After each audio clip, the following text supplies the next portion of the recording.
Hi guys, welcome back to the channel. You're listening to Dave, and haven't we been hearing a lot in our news cycles on the Russian and Ukrainian war? And as sad as that story is, there is very little said about how it's leading to a structural change of our entire global monetary system and the way we all view money.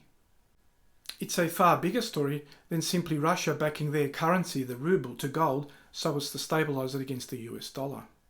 It's likely a catalyst for all countries to change their monetary system to one that will foster international confidence and trust. It seems that the Western powers are totally aware of this, but very few news channels are willing to discuss it. Let's take a brief look to see how things are unfolding.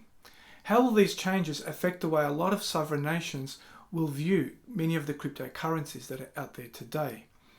This may surprise some of you. And then we'll take a look at some of the markers that can give us a bit of a clue as to the timing of how these things will unfold so that we can best prepare for what's ahead.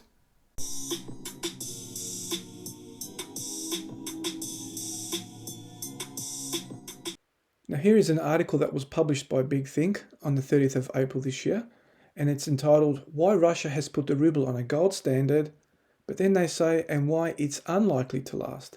And I disagree with this last statement, and I'll explain why as we go through this part. In this article, it says that the main goal of these moves is to try to ensure the credibility of the ruble by making it more desirable in the foreign exchange market, though it also fits into long-standing attempts by Russia and China to weaken the US dollar's dominance as global reserve currency. The article goes on to say that, of course, attaching the ruble to a gold standard comes with certain rules of the game that Russia will have to abide by. It should be willing to exchange gold for rubles with anyone who wants to do so. This was what the US did during the Bretton Woods era, and it led to the system's demise. With US expenditure rising to wage the Vietnam War, dollar holders became increasingly nervous about the dollar's value and sought to exchange it for gold.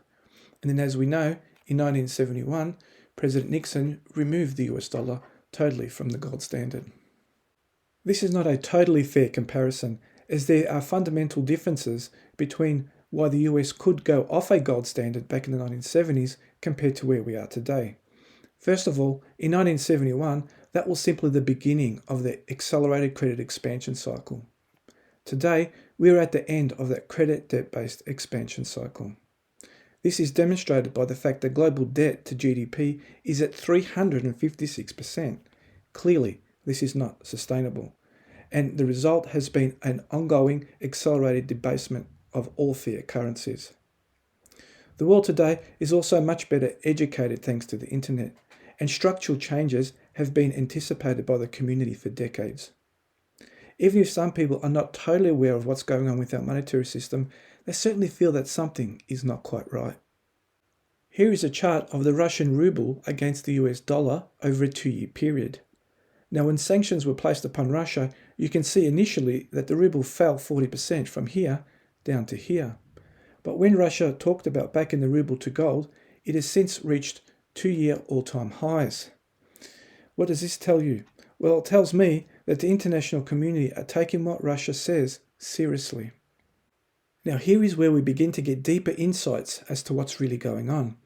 In this Zero Hedge article published a few days ago, entitled "A New Gold Standard, Kremlin Confirms Intentions to Back Ruble with Gold and Commodities," it's essentially an interview of Nikolai Patrushev, who's the secretary of the Russian Federation Security Council, and he's being interviewed by the official Russian government daily newspaper.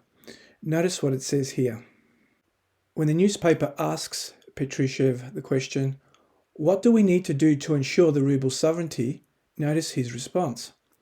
"For any national financial system to be sovereignized, its means of payment must have intrinsic value and price stability without being pegged to the dollar."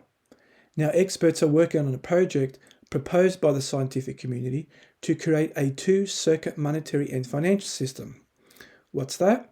Well, essentially, it's proposed to determine the value of the ruble, which should be backed by both gold and a group of goods that are currency values, and to put the ruble exchange rate in line with the real purchasing power parity. So what's happening here? Well, essentially, they're going back to commodity-based money. just like the world always has done for thousands of years, particularly when the monetary system fails for not adhering to it in the first place. And Russia is certainly not alone here. The article continues saying that Patrushev dropped some bombshell comments about how Russia is intensifying cooperation with the non-Western world, comments which have yet to be appreciated by the mainstream Western media.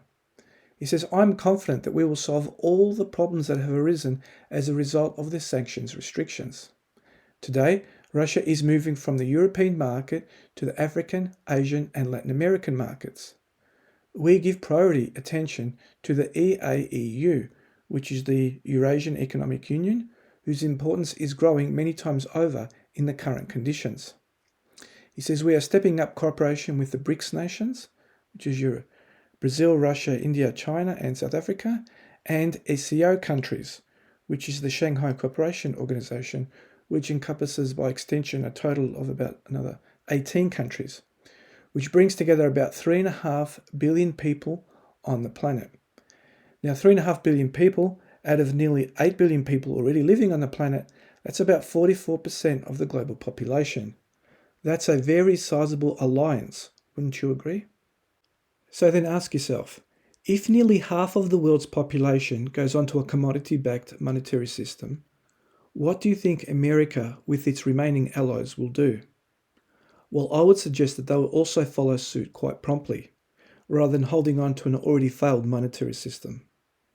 That's when big corporate money will begin to move, pushing valuations of these commodities much higher. Effectively, there would be a revaluation.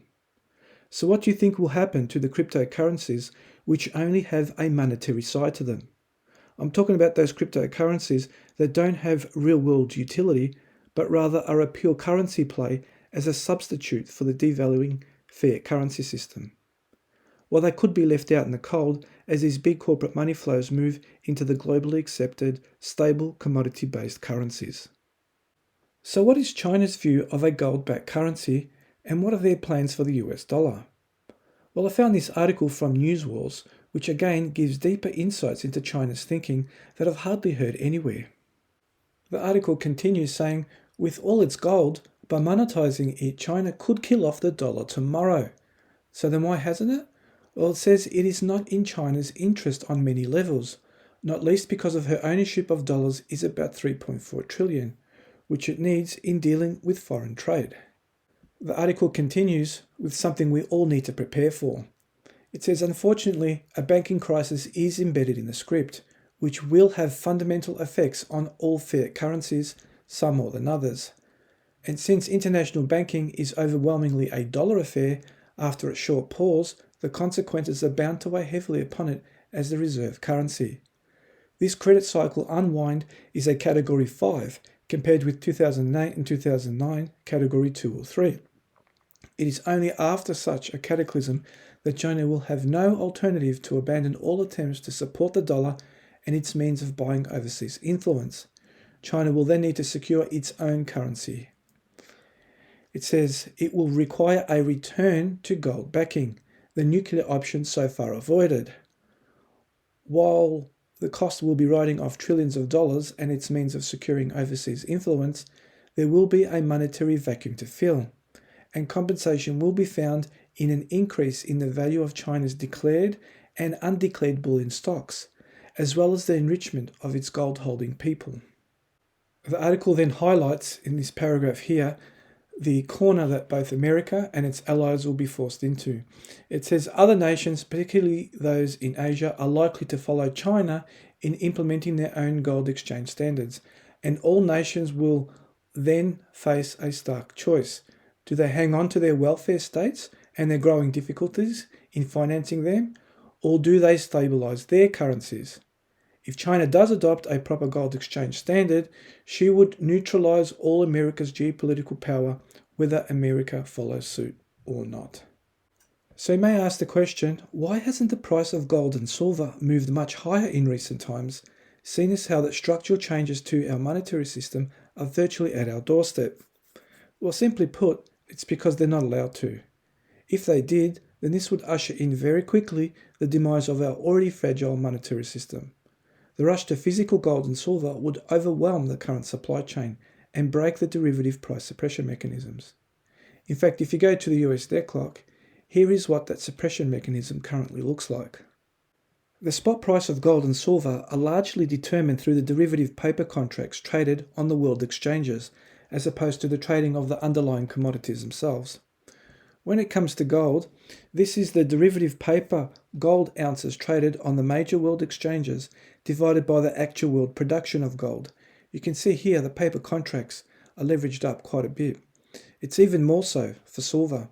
In fact, if these price suppression mechanisms were removed and we went back to a gold and commodity-backed currency, we can see here that gold could quite easily reach $80,000 USD per ounce, and silver could go to $2,500 per ounce. We've been experiencing the beginnings of a currency crisis, with likely much higher inflation ahead. And as bad as it may get, it's merely just history repeating itself. It only takes financial war with countries like Russia and China to accelerate the consequences of uncontrolled money printing. When it comes to the monetary system, it will not be allowed to morph into whatever people want it to be. There is too much power and influence associated with keeping the system managed. A monetary system that has a proven track record of trust and that can be agreed upon by the majority of people in the international community is one that I feel is most likely to be successful. With the monetary metals of gold and silver, they are the indisputable kings of sound, reliable and trusted forms of money.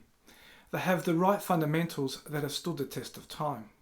And now, with cryptocurrencies that have real-world utility, the value of those assets can be tokenized so it can be moved around the entire globe on a secure, decentralized blockchain.